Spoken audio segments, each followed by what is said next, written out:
उतनी समय अपनी बात समाप्त कर दूंगा। 2 मिनट में तुम्हें अपना परिचय देता हूँ। मेरा नाम शिवराज सिंह है।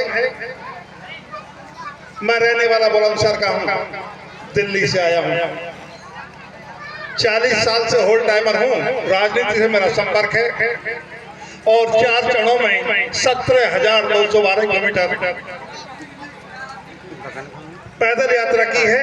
देश के 20 प्रदेश 235 जिले घूम कर देखा है। इस देश की 140 करोड़ की आबादी में आप पहले ऐसे भारतीय हैं जिसको सर्वाधिक पैदल चलकर देश घूमने का अनुभव कहा जा सकता है। पहले चरण में 26 जनवरी 97 से 6 जुलाई 97 तक अधिकार व कर्तव्य कार्यक्रम के अंतर्गत कन्याकुमारी से श्रीनगर तक पैदल यात्रा की है।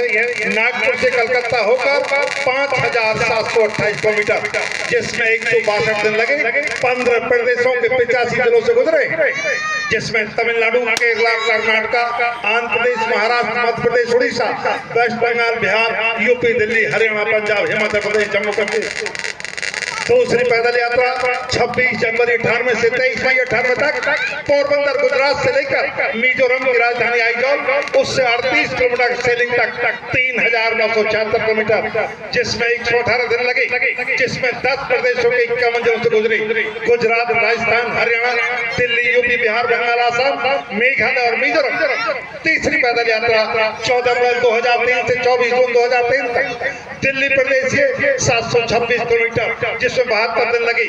और चौथी पैदल यात्रा 14 अक्टूबर 2009 से 21 जून 2010 तक दिल्ली से दिल्ली 6,782 किलोमीटर, जिसमें 251 दिन लगी।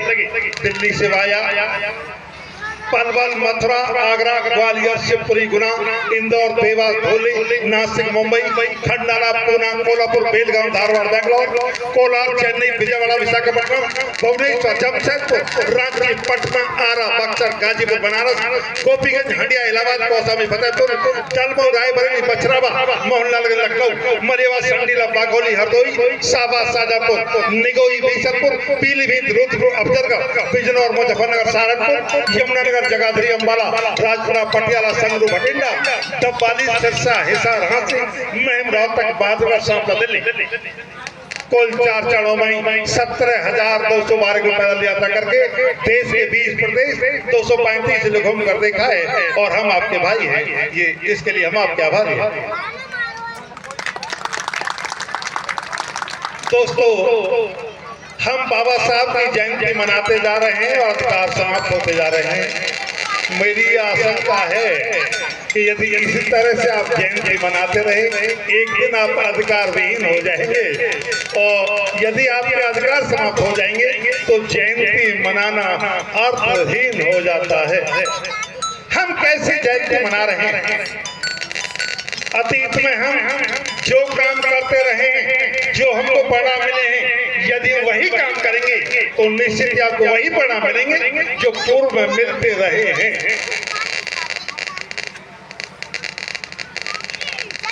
मैं बाबा साहब ने भारत के संविधान के उद्देश्य का, जिसमें लिखा क्या है,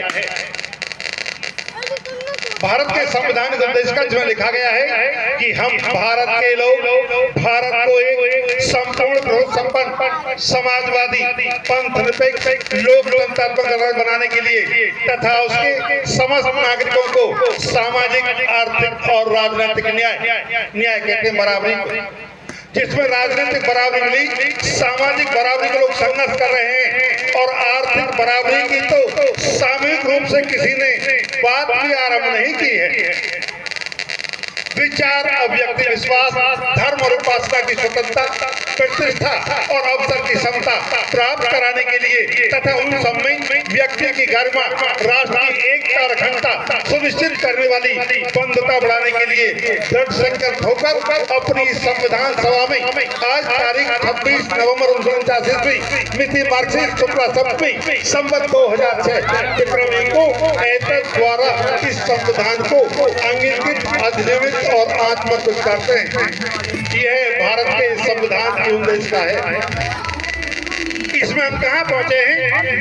हम जितने लोग बैठे हैं, महिलाएं पुरुष किसी भी जाति धर्म का हो, हम सबके ये जरा बंद कराएंगे इसे 2 मिनट के लिए। हम सबके अंग समान हैं और आवश्यकताएं समान हैं। सभी का आने का रास्ता एक गर्भ से आते हैं और सभी मृत्यु के बाद डिस्पोजल 3 तरीके से किए जाते हैं। कुछ जला देते हैं, कुछ खुले में छोड़ देते हैं, कुछ दफना देते हैं। यह प्राकृतिक न्याय है। सभी के अंग जैसे आंख, नाक, कान, हाथ, पैर, मुंह, पेट इत्यादि और आवश्यकताएं जैसे जीवन जीने को ऑक्सीजन, खाने को भोजन, पीने को पानी, पहनने को कपड़ा, रहने को मकान,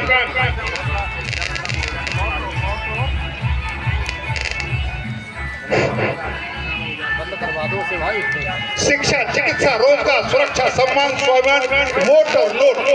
बात वोट लगाई है, ये प्राकृतिक न्याय है। भारत का संविधान को देश का में सामाजिक, आर्थिक और राजनीतिक न्याय का अधिकार देता है। ये संवैधानिक न्याय है। ये सरकार ये बताती है कि 1,40,000 रुपए प्रति व्यक्ति पर है। आपके देश के कर्जे में भागीदारी है तो संपत्ति भागीदारी क्यों नहीं? कर्जे में भागीदारी हमारी और संपत्ति में भागीदारी किसी और की, कम से कम किसी और को हो न हो, पर मुझे स्वीकार नहीं। ये संवैधानिक न्याय है और ये नैतिक न्याय है जो राष्ट्रपति को चाहिए, प्रधानमंत्री को चाहिए, मुख्यमंत्री को चाहिए, कलेक्टर को चाहिए, यहाँ बैठे सभी लोगों को चाहिए, देश के प्रत्येक नागरिक को चाहिए। ये नैतिक न्याय है। जब तक यह नीतियां प्राकृतिक न्याय, संवैधानिक न्याय, नैतिक न्याय के अनुरूप नहीं होंगी, राष्ट्र का संभव नहीं है। वर्तमान में तो नेता अपने हित को और उद्योगपति अपने हित को, देश अपने विकास को देश का विकास बताता है और अधिकारी और कर्मचारी अपने विकास को समाज का विकास बताता है। जबकि सही अर्थों में विकास से तो हम बहुत दूर नजर आते हैं। संविधान का जब लिखा गया तो सबसे पहले संविधान का प्रारूप लिखा गया, इंडिया दैट इज भारत। लोगों ने आपत्ति की हिंदुस्तान लिखा जाना चाहिए। 18 घंटे में जवाब दिया था। भारत में कौन बारी है?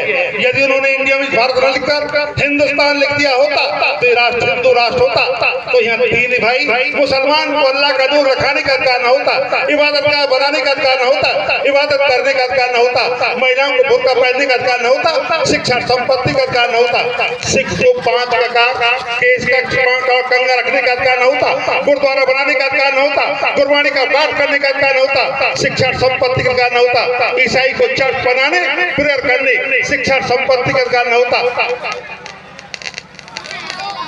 यदि हिंदुस्तान लिख दिया होता तो हिंदू राष्ट्र होता, हिंदू राष्ट्र होता तो वर्ण व्यवस्था लागू होती, वर्ण व्यवस्था लागू होती तो तुलसीदास की वो चौपाई जिस पर काफी शोर शराबा मचा है, जिसमें लिखा है कि ढोल गवार सुन पसुरारी सकल ताड़ना के अधिकारी, ढोल गवार सुन पसुरत इन्हें कोई अधिकार न होता। श्रीमती गांधी जब इस देश की प्रधानमंत्री बनी, नजमा हेपतुल्ला यदि भारत की उपराष्ट्रपति बनी,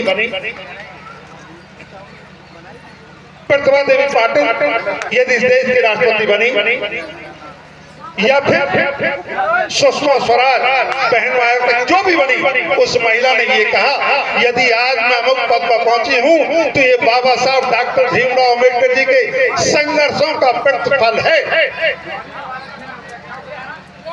आज हम जयंती मनाते जा रहे हैं, अधिकार समाप्त होते जा रहे हैं।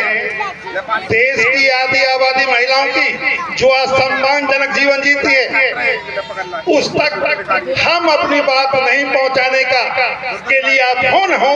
लेकिन मैं शर्मिंदा हूं कि तथाकथित अम्बेडकरवादी कहे जाने वाले लोगों ने अपने कर्तव्यों का निर्वहन नहीं किया जिन्हें करना चाहिए था, जिसका दुष्परिणाम ये है कि जो पहले महिला उपहार की वस्तु, उपभोग की वस्तु, वंश परंपरा चलाने की मशीन, पैर की जूती, पशुओं से बदतर जीवन जीती थी, आज बाबा साहब की बदौलत अगर सम्मानजनक जीवन जीती है तो आज वो उन्हीं का अनुसरण करती है जिन्होंने उसे गुलाम बनाकर रखा।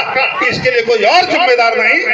हम तथाकथित बाबा साहब के उद्देश्यहीन और दिशाहीन अन्याय ही जिम्मेदार है।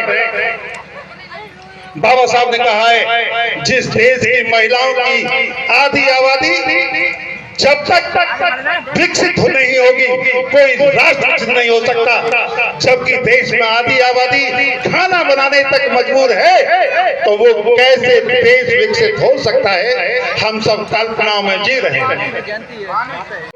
अपने घर में आप चाय बस पीते हैं, अगर 5 लोग हैं, चाय पीना बंद ना करें, 10 ml चाय कम डालें, 1 कप चाय बच जाती है, 5 रुपए की होती है। 10 ml चाय कम डालना, 5 रुपए रोजाना बचाना, उसका सार्थक उपयोग करना आपके बच्चे को और राजा के बच्चे को बराबरी दिला सकता है। आप आजाद रहना चाहेंगे या गुलाम रहना चाहेंगे? लोग ये कह रहे हैं कि हम आपकी आजादी की लड़ाई लड़ेंगे। कोई ऐसा व्यक्ति नहीं जन्मा जो किसी दूसरी की लड़ाई लड़े। जो अपनी आजादी की लड़ाई लड़ना चाहते हैं, उन्हें खुद खड़ा होना होगा। बाबा साहब अम्बेडकर जी के बाद में उनके बनाए संविधान को, जो इस देश की व्यवस्था को सुधार रहा है, लोग उसे मिटाना चाहते हैं। और इस देश में आप किसके साथ खड़े हैं? संविधान को मिटाने वालों के साथ या संविधान को बचाने वालों के साथ? ये आपको समझना होगा कि संविधान बचाने वाले की दुहाई देकर अप्रत्यक्ष और प्रत्यक्ष रूप से संविधान मिटाने वालों को सहयोग करना, आज अगर उत्तर प्रदेश में वो मिटाने का हिम्मत कर पा रहे हैं, तो उसके पीछे हमारी ही बुद्धिहीनता है। इसे आपको समझने की जरूरत है। मुझे लगता है मैंने समय का अभाव है, फिर कभी मौका मिलेगा आपके साथ विस्तार से चर्चा करूंगा। मेरी कोई बात अच्छी न लगी हो, ये सब को माफ कर देंगे कि पागल आदमी है। जिन साथियों ने इस सभा का आयोजन किया है, वो सभी धन्यवाद के पात्र हैं। जो साथी अपने जीवन के समय में से समय निकालकर यहाँ पहुंचे हैं, वो सभी धन्यवाद के पात्र हैं। जिन संचालक महोदय ने हमको अपनी बात रखने का अवसर दिया, हम उनके आभारी हैं, वो धन्यवाद के पात्र हैं। और जिन साथी श्री गौतम जी ने बुलाने का अवसर दिया, उसके लिए हम आपके आभारी हैं। आप धन्यवाद के पात्र हैं। और जिन साथियों ने हमको समय के अभाव के बावजूद भी इतना झेला है, हम उनके आभारी हैं, वो बधाई के पात्र हैं। आप सभी को अपनी तरफ से धन्यवाद देकर अपनी बात समाप्त करते हैं। जय भारत, जय भारत, जय भीम।